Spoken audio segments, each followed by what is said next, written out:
Allora, Alessandro Mocellin dell'Accademia Lingua Veneta, buonasera. Buonasera a tutti quanti. Buonasera, bentornato. Allora, Alessandro Mocellin, riconoscimento della lingua veneta. Prima sentivamo urla li mortacci, cioè, sì, quello non era certo. Si commentava con calmi che l'italiano non è poi così uguale dappertutto come noi crediamo. Si parte qui ad aprile appunto proprio a Vicenza. Vicenza è inflazionatissima questa sera, mi pare di vedere. Ieri proprio a Vicenza con il primo linguista dell'UNESCO, il professor Christopher Mosley, che è autore per l'UNESCO dell'Atlante Mondiale delle Lingue. Ricordo che l'UNESCO riconosce la lingua veneta ed ha un suo codice, quindi uno cerca Veneto sul sito dell'UNESCO e trova Atlante dove spiega la lingua veneta, eccetera. Tra l'altro citano anche la nostra accademia, quindi siamo onoratissimi anche di questo. Ecco, si è fatta la prima firma simbolica di partenza. Qui la vediamo, sono 30 secondi di video, li vediamo. Sì. No, prego, sì, dicevo appunto, il professor Mosley sta firmando una firma simbolica, la prima firma per il percorso di riconoscimento della lingua veneta a livello italiano. Sappiamo che il Veneto è riconosciuto in Brasile e addirittura è notizia di venerdì, ecco, questo è il momento finale. È notizia, dicevo, di venerdì scorso che anche la Slovenia ha riconosciuto l'Istro Veneto, la variante veneta dell'Istria, come patrimonio immateriale della Repubblica di Slovenia. Quindi si può, non è una cosa retrograda, è una cosa anzi insomma molto avanzata, cosa da paese civile, riconoscere le lingue che ci sono. Qualcuno la lega al tema anche dell'autonomia, avendo memoria del fatto che il friulano, il sardo e anche in parte il ladino si trovano in regioni a statuto autonomo, ma in realtà sono diventate prima autonome le regioni e poi è stata riconosciuta la lingua.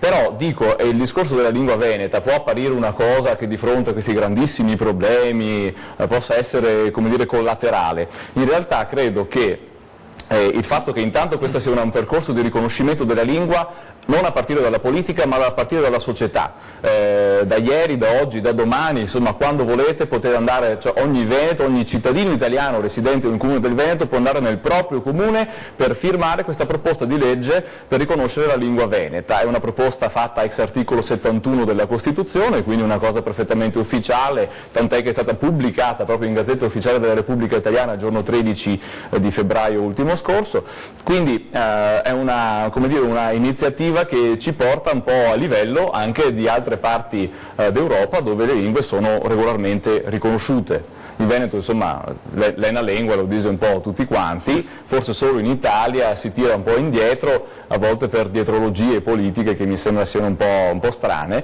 e anche insomma in parte infondate, ma sti veneti insomma parlano questa lingua veneta. Vediamo anche gli stranieri, i cosiddetti immigrati, che come prima cosa ci insegnano che questa lingua esiste, perché gli si mette a parlarla, perché sennò qui veneti noi siamo buoni da instaurare un rapporto vero. Questo è il discorso. Sai che Vegliano Marino segue molto da vicino Tele4, insomma, anzi il motore di Tele4, la nostra emittente a Trieste, e lì insomma con la Slovenia, con l'Est Europa c'è un collegamento molto diretto. Parlano l'italiano, è chiaro che poi invece una delle polemiche che viene nei campanilismi sempre tra Trieste e Udine, perché la zona è più piccola ma Trieste e Udine vivono questo campanilismo, hanno l'arrabbiatura, mettiamolo così, di Trieste perché c'è chi parla in friulano all'interno del Consiglio regionale, quindi chiaramente ha un peso differente rispetto al triestino che invece è molto più simile al veneziano, eccetera. Sì, esatto. È vero? Sì, assolutamente. Poi il triestino è molto vicino all'Istro Veneto, che è moltissimo vicino al Veneto, quindi insomma è considerabile una variante del sistema veneto. Ma una cosa importante da far capire,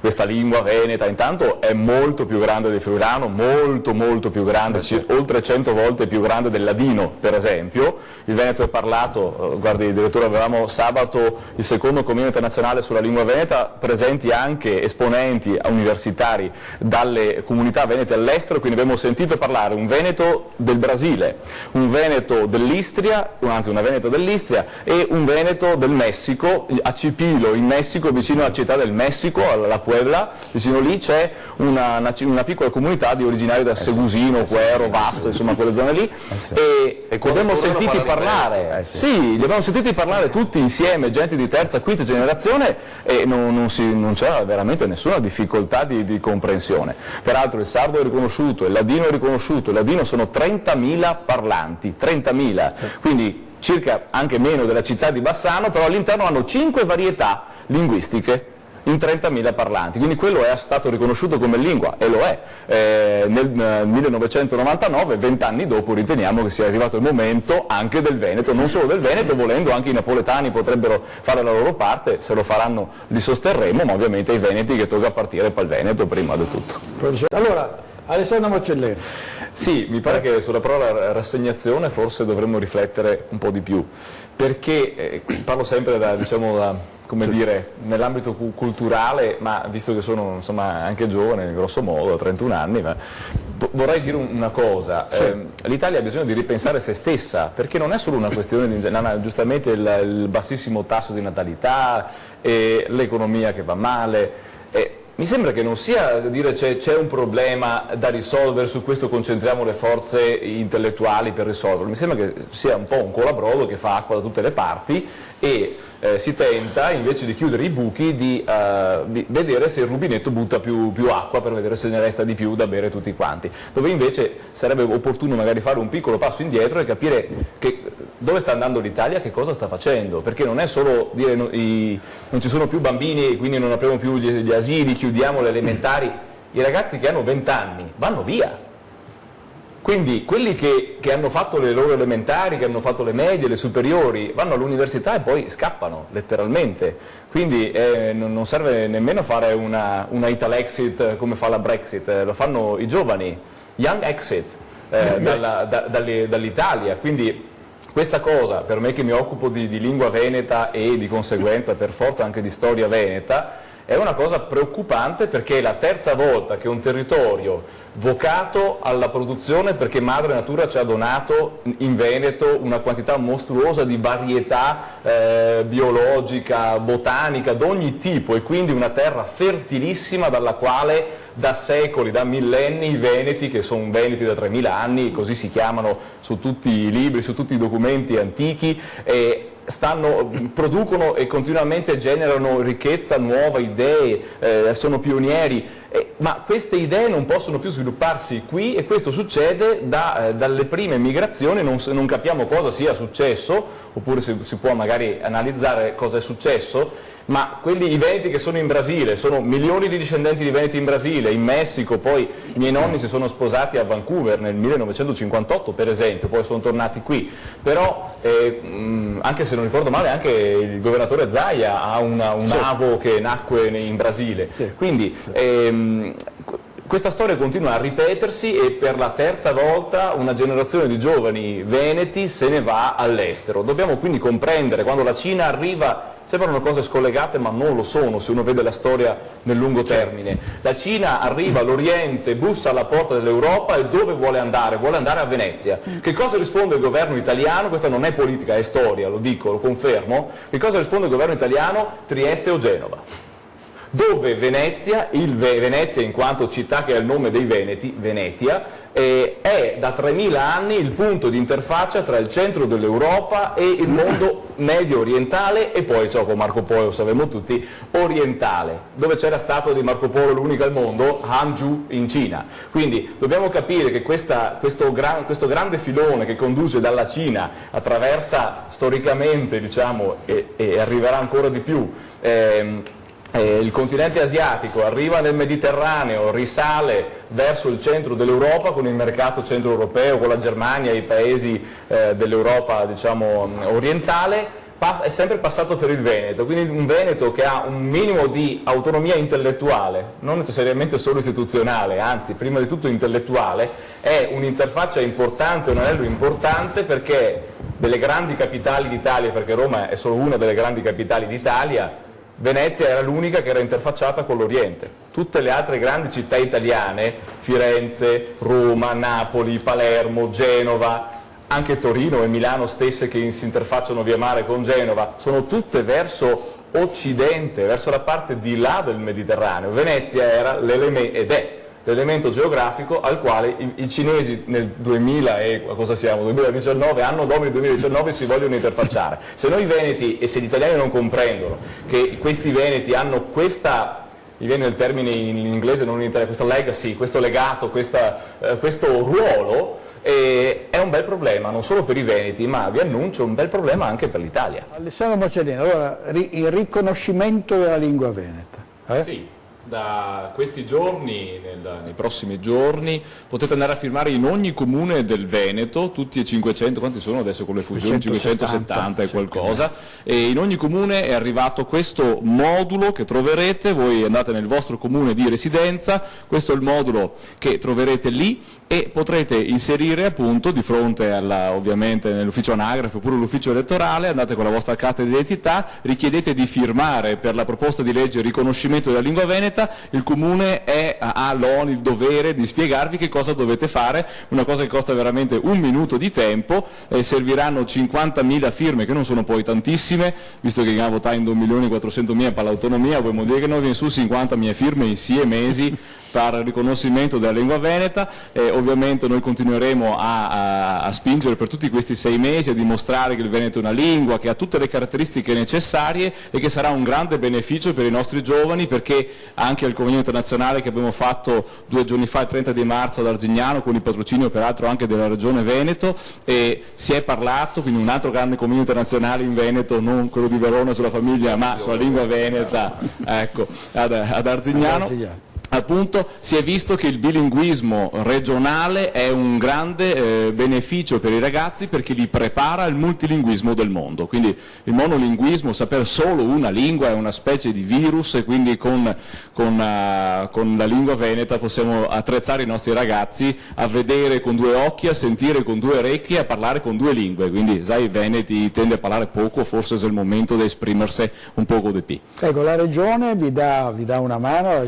Questa cosa è partito ovviamente un comitato promotore, peraltro la maggior parte sono tutti ragazzi giovani, anche più giovani di me, 20-30 anni, e è una cosa partita veramente dal basso, e peraltro tutti i consiglieri comunali, chiedendo al sindaco delega, possono avere dei moduli propri per far sottoscrivere i propri concittadini residenti, quindi ogni cittadino può andare nel proprio comune e troverà il modulo, e i consiglieri possono anche aiutare, ovviamente poi il sostegno da ogni parte politica per questa iniziativa sulla lingua veneta è una cosa veramente importante e auspicabile, perché la lingua veneta è una cosa che riguarda tutti quanti noi. Tutti sappiamo che quando andiamo in comune magari ci parlano in italiano, poi tra di loro si parlano in veneto, te vai in ospedale, ti dice signora come sta la tachicardia, dopo si gira al medico dottore che dice il batticor, ecco. Quindi evidentemente è una lingua della nostra realtà, una cosa che esiste, come tutte le cose che esiste riteniamo dovrebbe poter essere anche insegnata a scuola, perché i ragazzi vanno preparati prima di tutto sulla realtà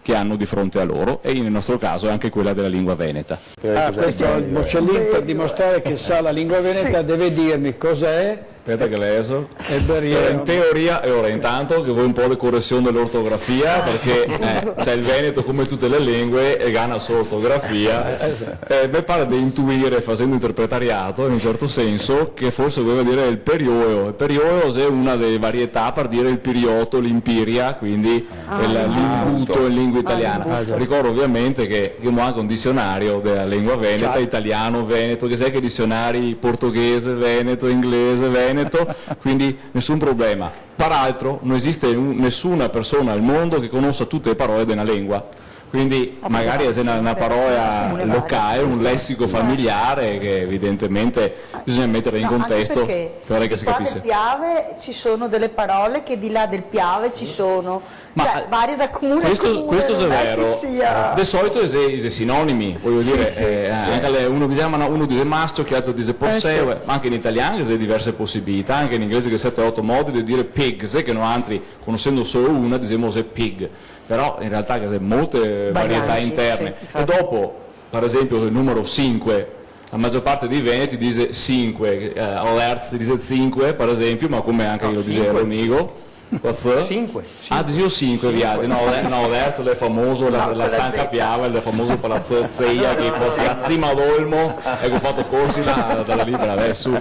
Ecco, se lui usa l'ase perché se ho terzo in centro e dice 5 vuol dire che è l'upper class, perché è il modello del Veneto centrale che penetra, e dopo che sei anche la 5, come che esente il beunese, però le varietà interne non è solo il Veneto, è anche l'italiano, l'italiano mi dice 5, 50 civiltà, ma se vuoi ascoltare i romani, i toscani, i napoletani dice 5, 50 civiltà. E come sai che si scrive quello? Anche all'italiano ha le varietà interne, perché se il Veneto fosse l'unica lingua al mondo che ha le varietà interne, ve lo disarissimo, ma tutte le lingue legate anche all'italiano, che non diciamo casa, ma in italiano che è casa, casa, disi i toscani, casa, disi i napoletani, che sono 3 varietà interne per la parola casa, che tutti scriviamo compagna, però ha 3 pronunce diverse. Non siamo abituati a ascoltarsi quando che parliamo, e questo è decisamente interessante. Allora grazie molto, dobbiamo chiudere qui, magari ecco, Mocellin Sgarruia, che cos'è? Non so se è ignoto. Facciamo così, apriamo una rubrica. Ditelo ad Alessandro Mocellin. Diseme che ve lo spiego, ecco. Sembra un po' meridionale Sgarruia. Sì, mi pare un cognome, di chi parli sto qua? Sarà un termine del lessico scientifico o del gergo, appunto, del lessico specifico, magari di qualche mestiere, insomma. Poi mia saper tutto, non so una ricerca. C'è dialetto arcaico, Ma assolutamente, ma che sei dizionario apposta. Allora dobbiamo chiudere, scusate, io ringrazio molto Valente Chieregato. È la slitta. Sì, che sei il dizionario online. No, io ho guardato. È la slitta, grazie Valente Chieregato, Alessandro Mocellin, grazie, ci vedremo presto.